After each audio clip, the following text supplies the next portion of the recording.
Baiklah, anak-anak didik kami sekalian, selamat pagi dan salam sehat untuk kita semuanya.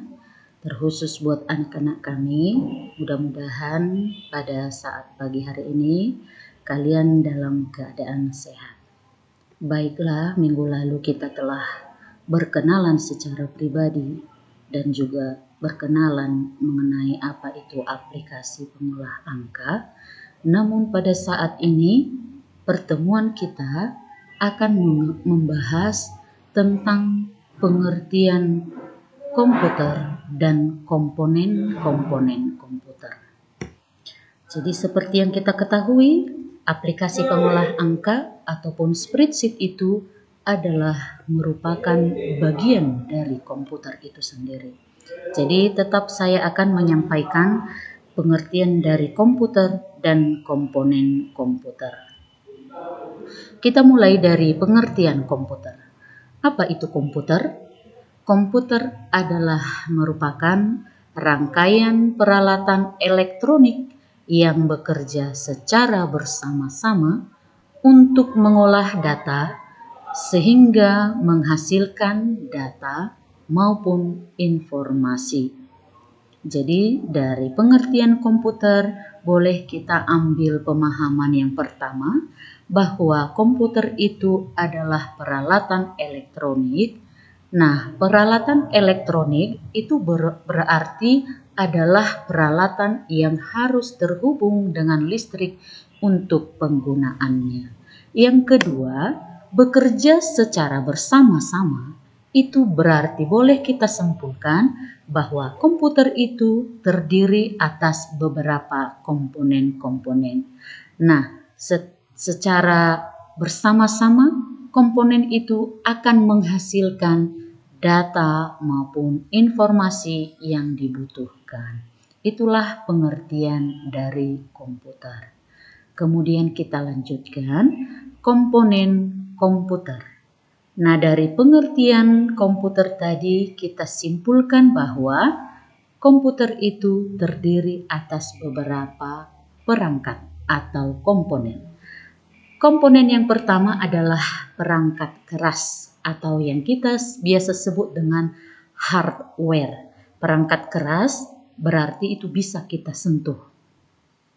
Nah, perangkat keras ini terdiri atas 3. Yang pertama input device atau alat masukan yang berupa keyboard, mouse, scanner, dan yang lainnya. Kemudian yang kedua adalah data processing atau yang kita sebut dengan Central Processing Unit ataupun CPU yang merupakan otak dari komputer tersebut. Bagian yang ketiga dari perangkat keras adalah output device atau alat keluaran seperti monitor, printer, speaker, dan lain-lain. Jadi cara kerja komputer itu adalah data diinput menggunakan input device, kemudian diolah di otak komputer atau CPU, kemudian nanti akan ditampilkan di output device atau di monitor. Kemudian perangkat yang kedua dari komponen komputer itu adalah perangkat lunak atau software. Nah, sebenarnya untuk software, bagian software ini ada 3. Ibu buatkan di sini ada 2. Yang pertama itu adalah OS atau operating system. Operating system atau OS adalah yang menghidupkan komputer. Jadi, kalau kita memulai menghidupkan komputer, maka yang menghidupkannya adalah operating systemnya. Contoh operating system adalah DOS atau Disk Operating System, kemudian Windows, dan kemudian Linux, dan yang lainnya. Kemudian yang kedua adalah aplikasi seperti Microsoft Office. Jadi semua program yang kita gunakan di komputer itu semuanya adalah aplikasi ataupun program yang telah dimasukkan ke komputernya. Yang ketiga adalah bahasa pemrograman. Bahasa pemrograman ini biasanya digunakan oleh para programmer dalam membangun sebuah aplikasi maupun program. Komponen yang ketiga dari komputer adalah pengguna komputer itu sendiri, atau biasa disebut dengan brainware, atau biasa juga kita sebut dengan user. Nah, itu adalah 3 komponen komputer. Kemudian kita lanjut lagi ke langkah-langkah menghidupkan dan mematikan komputer. Nah, ketika kita akan mengoperasikan komputer, kita harus bisa menghidupkan komputer itu sesuai dengan prosedur yang benar. Yang pertama adalah kita pastikan kabel-kabel sudah terpasang dengan benar. Jadi setiap kabel yang berhubungan dengan perangkat kita itu sudah terhubung dengan listrik. Kemudian yang kedua, kita hidupkan stabilizer voltage atau yang biasa kita kenal dengan nama UPS atau uninterruptible power supply. Kemudian yang ketiga, hidupkan monitor dengan menekan tombol power pada monitor. Langkah yang keempat, hidupkan CPU dengan menekan tombol power yang ada di CPU-nya. Langkah yang kelima, kita tunggu hingga proses booting selesai sampai muncul tampilan layar desktop-nya. Nah, kalau sudah muncul tampilan layar desktop-nya, maka komputer sudah siap dipakai atau digunakan. Kemudian, mematikan komputer atau yang biasa kita sebut dengan shutdown komputer, langkah-langkah yang harus kita ikuti adalah sebagai berikut. Yang pertama sekali adalah kita pastikan semua aplikasi maupun program yang kita gunakan itu sudah dalam keadaan tertutup atau sudah di-close.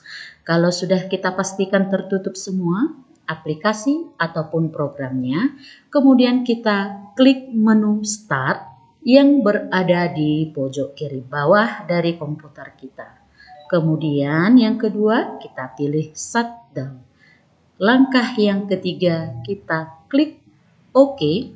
Kemudian langkah yang berikutnya, kita tunggu hingga komputernya sudah benar-benar mati. Kemudian barulah kita boleh matikan stabilizernya dan cabut kabel listriknya.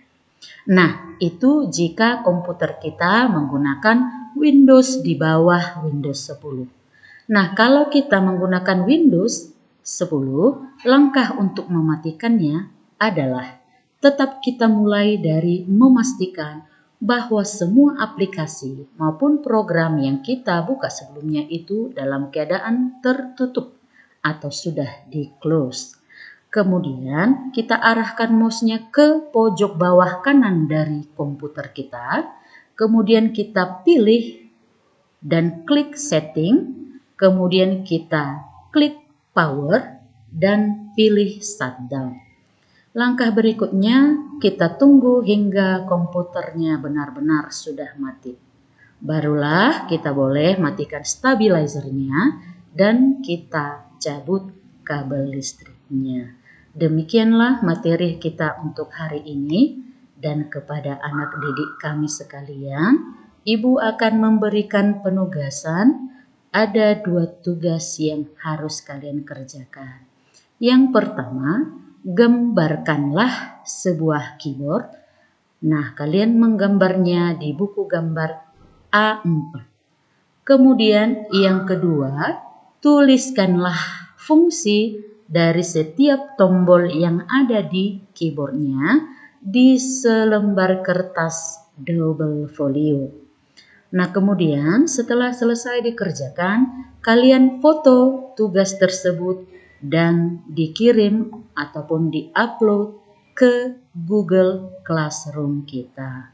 Nah, selamat mengerjakan anak didik kami sekalian dan tetaplah sehat. Di akhir pertemuan ini, Ibu mengucapkan sekian dan thank you.